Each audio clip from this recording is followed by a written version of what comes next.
Okay, hello everyone. Firstly, thank you to the organizers for inviting me to give this talk for the online Fourier restriction workshop. So I'll be talking about Hausdorff dimension of projections and Fourier restriction, and in particular, restricted families of projections. So the problem of Hausdorff, preservation of Hausdorff dimension under projections is something that's been studied for 70 years or so. Since then, there are a few different ways to make this problem more difficult. One way is to change the notion of dimension. So you change Hausdorff dimension to like box or packing dimension. Another is to change the meaning of projections. So instead of orthogonal projections onto planes, they can be nonlinear projections. And finally, the main problem is, it's the question of whether Hausdorff dimension of a set is preserved under projection onto almost every plane in a given family. So the third way of making it more difficult is to restrict the family of planes to something smaller and then have a finer measure on that restricted family of planes. And the situation is kind of analogous to the restriction conjecture, where the Hausdorff-Young inequality characterizes for which values of P and Q the Fourier transform defines a bounded operator from LP to LQ. But when you introduce a submanifold with curvature, it becomes more difficult. So if instead of mapping like LP of Rn into LQ of Rn, you consider the Fourier transform as a map from LP to Rn into LQ of some submanifold of Rn, then this is the restriction conjecture. It's still open and it's a lot more difficult. And it's non-trivial when that submanifold of Rn has curvature. And the situation is going to be analogous here. So for restricted families of projections, the problem is much harder than for just generic or full families of projections. So the original theorem proved 70 years ago is that basically Hausdorff dimension is preserved under projection onto almost every line in the plane in R2.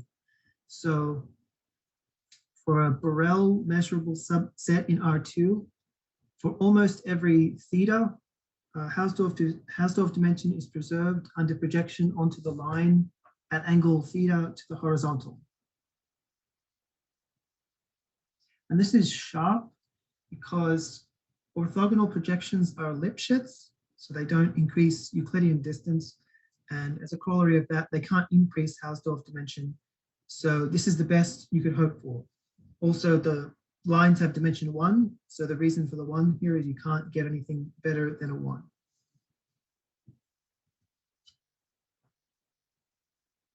And this was generalized to k-dimensional planes through the origin in Rn. So the set of k-dimensional planes through the origin in Rn, this is the Grassmannian is a compact manifold. It has a unique probability measure, which is rotation invariant. And with respect to that probability measure, the Hausdorff dimension of a set is preserved under projection onto almost every plane, provided the set has dimension less or equal to k.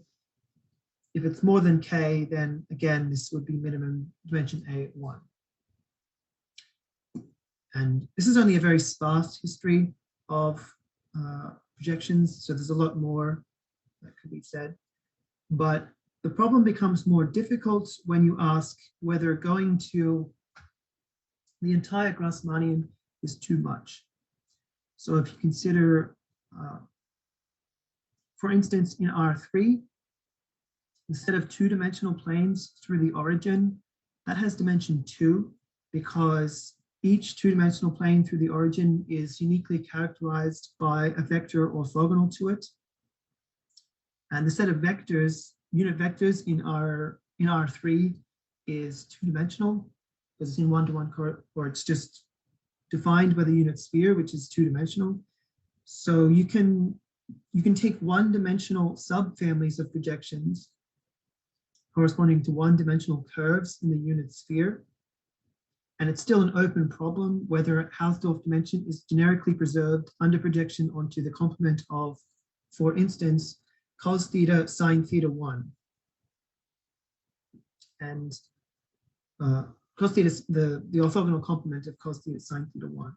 So this is the first example of a curve in the sphere S2 with positive or non-vanishing geodesic curvature.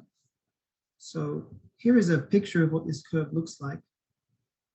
So as gamma, as theta varies from 0 to pi, cos theta is, this gamma here is cos theta sine theta 1.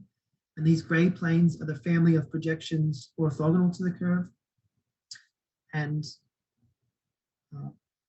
the curve cos theta sine theta 1 having positive geodesic curvature, it means it's curving away from any great circle. So it's not a great circle, and if you drew a great circle that was tangential to it, it would be curving away from that. And the reason that some assumption of non-vanishing geodesic curvature is necessary for this projection problem to be non-trivial is that so that there are trivial counterexamples if instead of gamma being cos theta sine theta 1, if gamma was cos theta sine theta 0, it would be, there are trivial counterexamples to projection being preserved. For instance, so if gamma was cos theta sine theta 0, these planes, the gray planes would be vertical, spinning around. And if you took any set A in the XY plane of dimension between 1 and 2, then its projection onto any vertical plane, no matter what angle, is going to be contained in a line. So if it's contained in a line, it has dimension at most 1. And that means if your original set has dimension between 1 and 2, its dimension is going to be strictly reduced. So that's like the counterexample of a curve, which is a great circle, and dimension can't be preserved. And the conjecture is that as long as you rule out this trivial counterexample, then dimension should be preserved. So if gamma from 0 to 1, S2 is a smooth curve with non-vanishing geodesic curvature, then Hausdorff dimension is preserved under projection onto almost every plane orthogonal to that curve.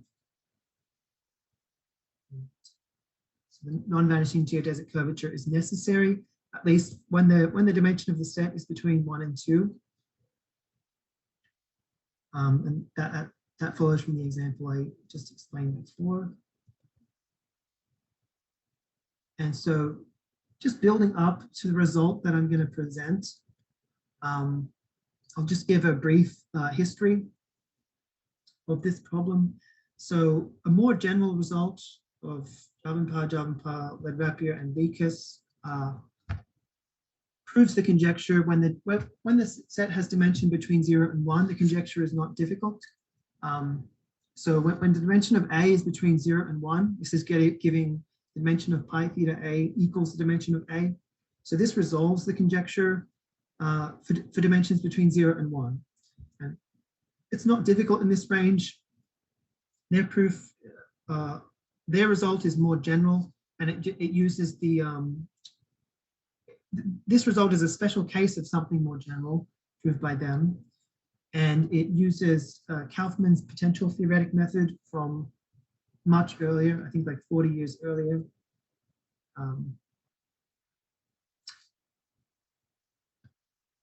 But it gets more difficult as soon as you move the dimension beyond 1, it gets more difficult. So the first non-trivial improvement beyond 1 was done by Fassler and O'Pernin in 2014. So they proved that if the dimension of the set is strictly bigger than 1, then there's an epsilon depending on the dimension such that the packing dimension of the projection is greater than 1 plus epsilon for almost every angle theta. So the packing dimension is a compromise because packing dimension is always bigger than Hausdorff dimension, but O'Pernin later proved the same result for Hausdorff dimension. So this result here proved by Oberlin and Oberlin. I'm not going to go through what all the numbers, significance of all the numbers, but this is important because it's the first instance of using the Fourier analytic approach to this problem. So the Hausdorff dimension of a set can be characterized by the existence of probability measures supported on that set with a given dimension. So a set A has Hausdorff dimension alpha if and only if there exists a probability measure supported on A with dimension very close to alpha. And the meaning of the dimension of a measure, so a measure mu has Hausdorff dimension alpha, basically if and only if, or if it has finite alpha dimensional energy.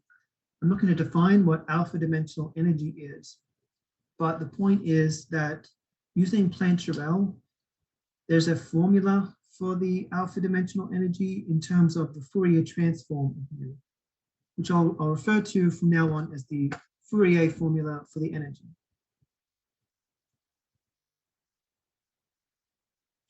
I'll just explain a little bit more about their proof.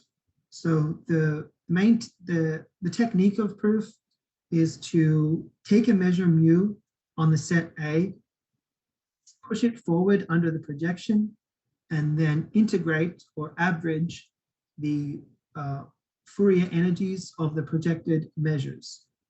And the strategy is that, so the Fourier formula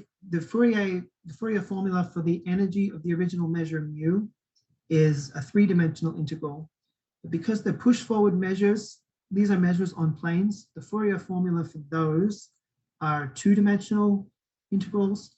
And when you integrate in theta, that becomes 1 plus 2. So you have a three-dimensional integral on the left. And the strategy is to try to integrate the Fourier energies of the projected measures and bound this above by the Fourier energy of the original measure. This is the strategy, or this is one way to prove Marstrand's theorem. It's not how Marstrand did it, but this is one approach to proving Marstrand's theorem, and it works fine in that setting. But something goes slightly wrong in the restricted projection setting. So when you integrate the Fourier energies of the projected measures in theta, and you try to change variables to make it look like the energy of the original measure, there's a singularity in that change of variables. So the Jacobian is blowing up exactly when the Jacobian blows up exactly on the light cone in R3. And that's related to this pi theta is the projection onto the complement of gamma theta, or in the special case of this curve, cos theta sine theta 1, that's what pi theta is.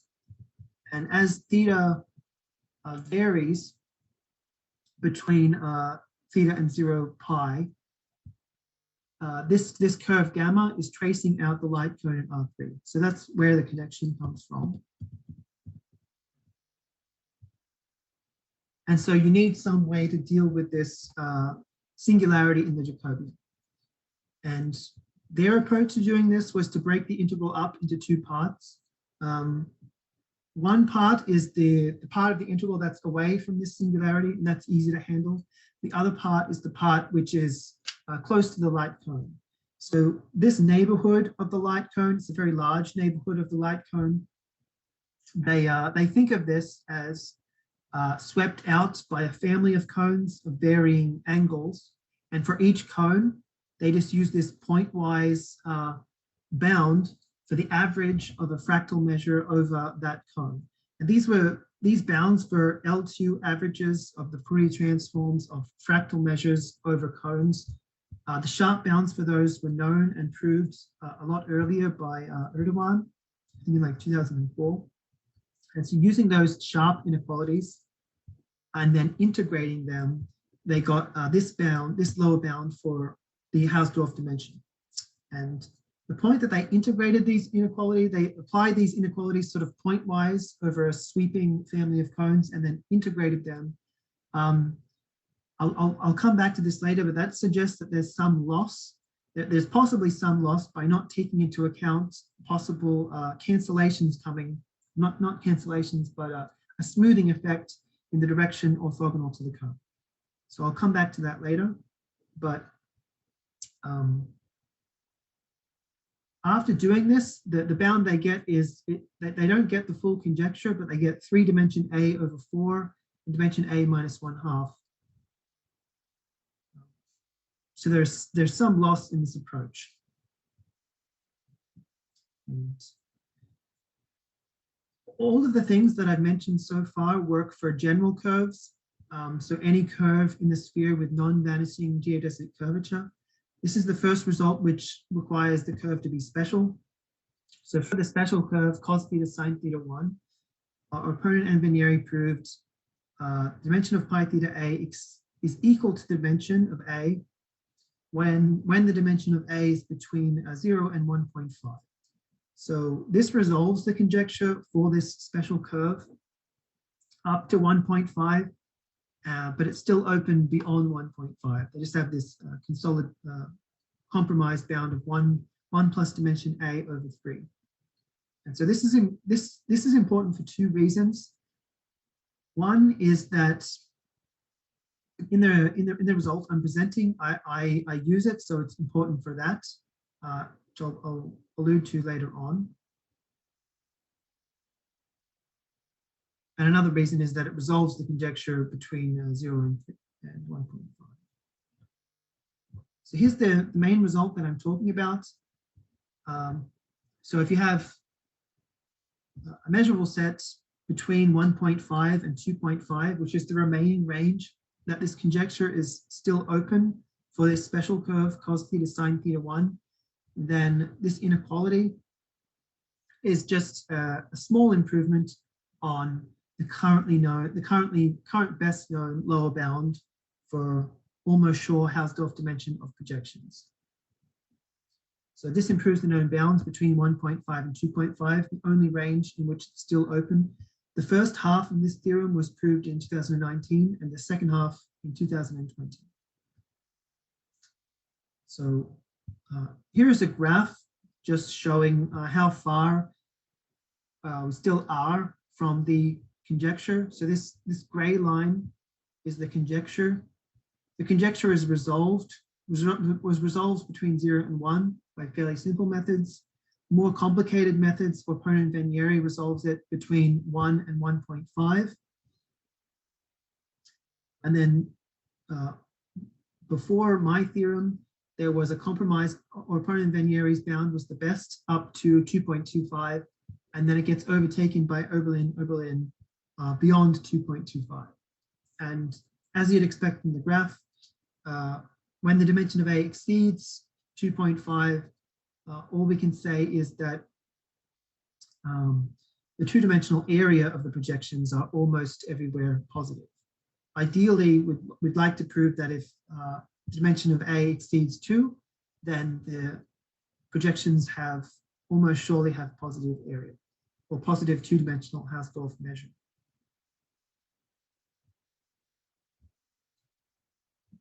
So finally, I'm going to go through a few ideas in the proof, and then I'll mention some possible areas for improvement. So firstly, improvement due to localization. So as I said before, in Oberlin's proof, there is some loss that comes from not taking into account cancellation in the direction orthogonal to the cone. And this technique of improvement due to localization takes advantage of that. So you take a measure mu, and in order to get this cancellation, you break the measure up into smaller pieces using a partition of unity, and then use Plancherel to separate the contributions from each piece.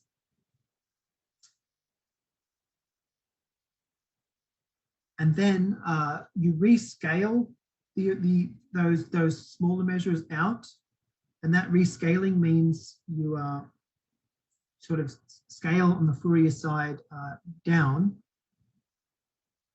And after doing all that, you get a small improvement. And the point is breaking the measure up into smaller pieces. The reason why that gives an improvement is that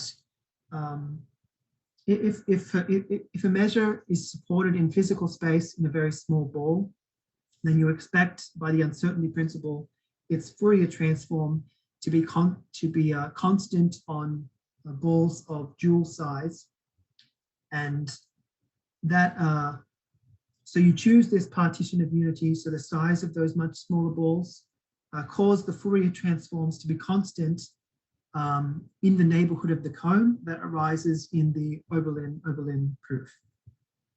And then after a lot of work and rescaling, you get a small improvement.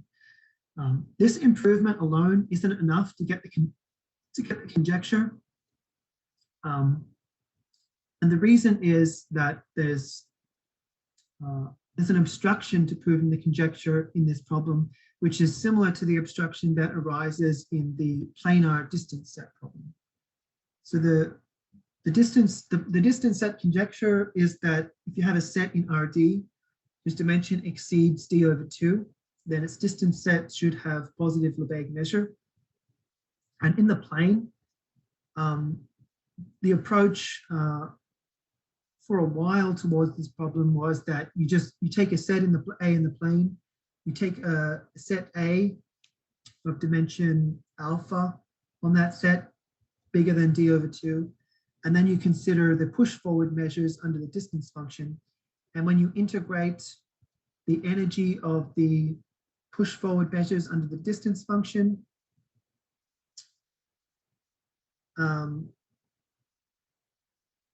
well, the approach is to try to integrate the energy of the push forward measure of the distance function, but there's a limitation to how far you can go with that approach, because there are measures which have poorly behaved push forwards under the distance function, and so there's a limit to how far you can go with that approach.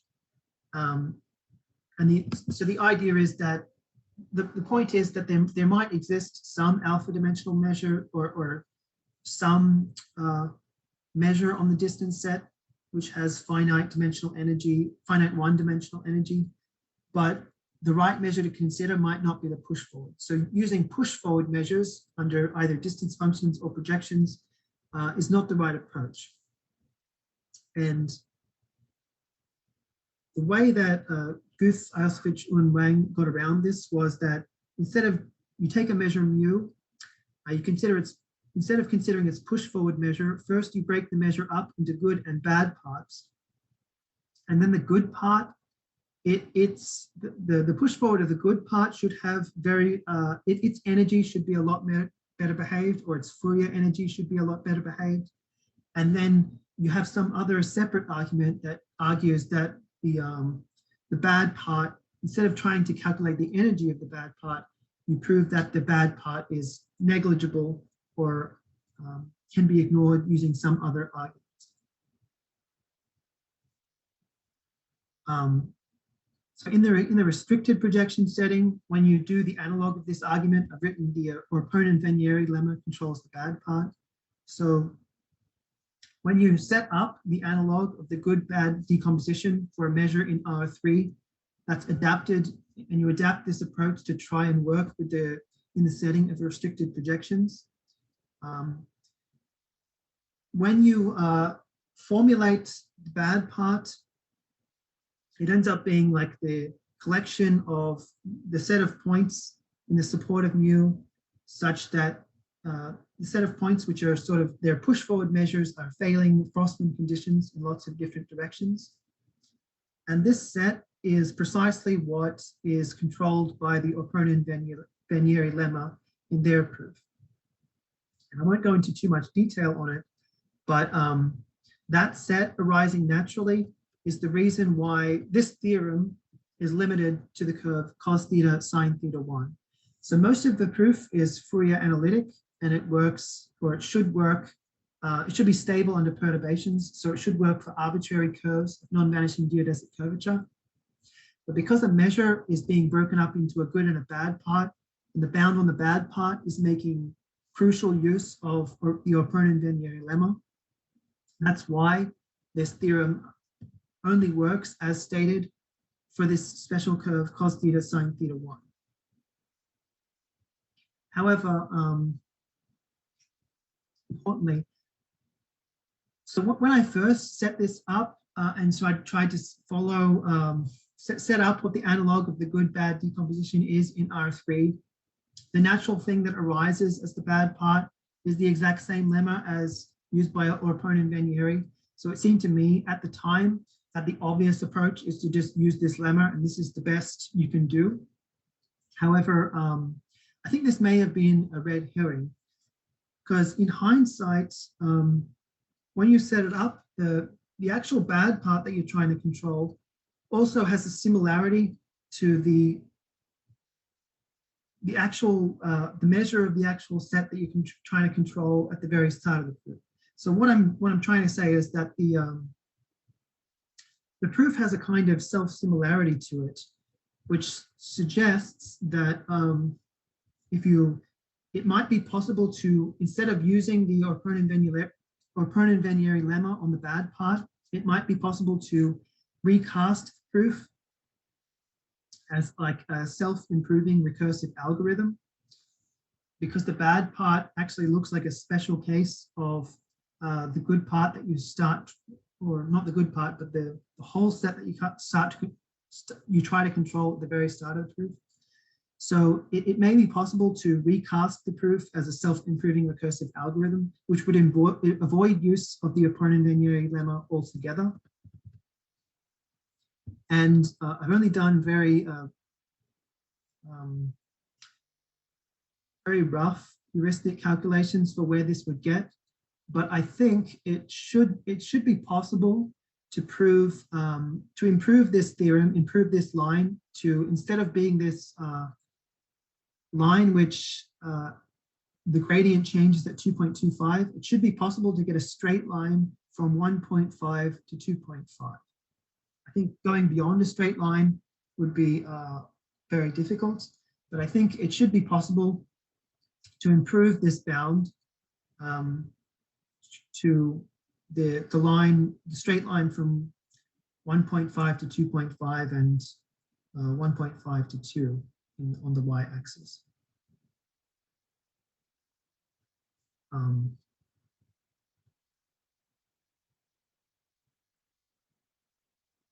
So I think that's everything that I wanted to say.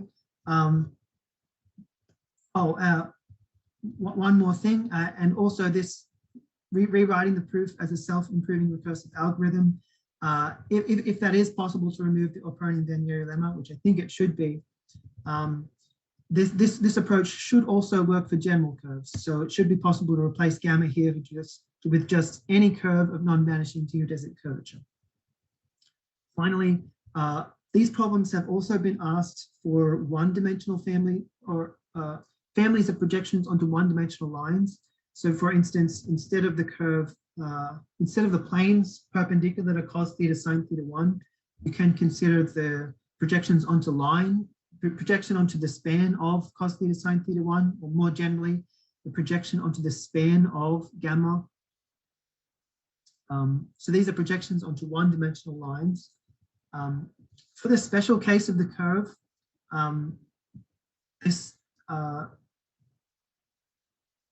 the special case of the curve cos theta sine theta 1, this conjecture is already resolved by O'Purnen, Kay, and Markey, and I think Fassler or Veneri, I can't remember.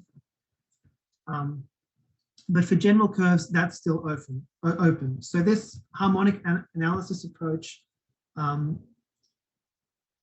again with self-improving recursive algorithm, could potentially make that problem accessible for general curves rather than just the special curve. So I think that's everything I wanted to say. Thank you everyone for listening.